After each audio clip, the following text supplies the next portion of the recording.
Okay, thanks, Lori. Just don't spend too much, because a new study shows the average Canadian household is about $100,000 in debt. Seems a lot of us are buying those really expensive sheets.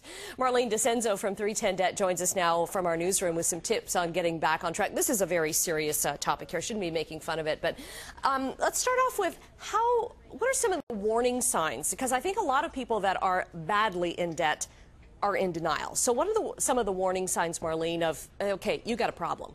Well, the warning signs would be obviously making your payments late, having collection agencies phone you, almost seems like 24/7 to most people. Basically just using credit to pay for necessities, things like food and gas, groceries, that type of thing. Okay, and once you've got in that deep, there's a number of things that you can do now. And could you explain the difference between a consumer proposal and bankruptcy? Sure. Consumer proposal is where your debt is consolidated. We work through a monthly budget with the individual to see what they have left over, and whatever's left over is offered to the creditors by way of a monthly payment. We can compromise the debt, so we can lower the monthly payment and also reduce the amount that the person would actually have to pay back to their creditors. Right, and this is something that if you went in yourself to your bank to do this, you're not going to have a lot of luck with it. This is where you really need people behind you. Definitely. The other thing is also interest stops as well. So we don't actually loan the person money. That's a lot of people think that, but it's actually the debtor makes the payment to us, and then we pay the creditors for them. Okay, now on to bankruptcy. It's not really the be-all and end-all that people think it is. You're going to think, I'm going to lose everything I've got. I have to avoid it at all costs. That's not really the case. No, not in all cases.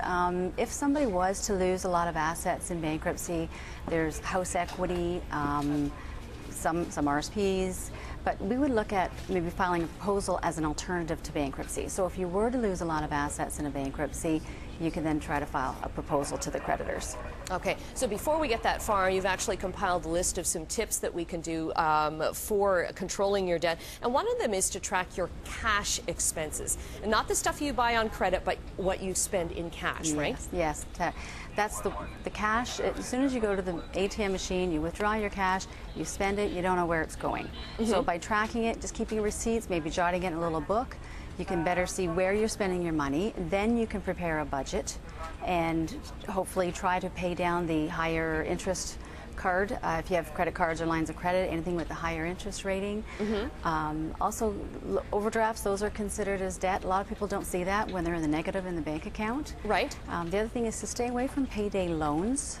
Oh yes, that's a huge thing, right? Because the interest rates there, once you get into that vicious cycle, very, very tough to get out. Very tough, yes.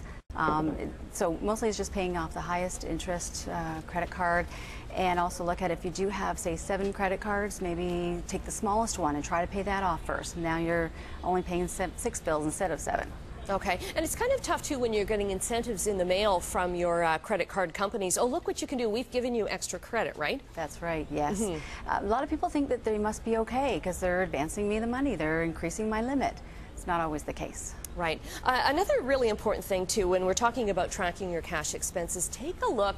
You know, you think, oh, well, okay, how did I blow through $50 in less than a week, kind of thing. But you got to take a look at the really small expenditures sometimes, right? Those cups of coffee, going out for lunch all the time. Definitely, yeah. That is where the money's going to burn a hole in your pocket, basically. So yeah, if you can track those lunches, if you go for lunch every day, even if you cut it in half, there's a big savings.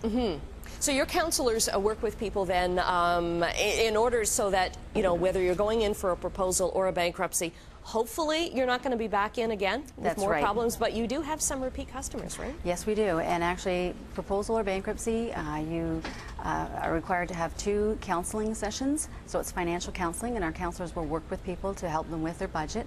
And we do see a lot of second and third time bankruptcies now as well.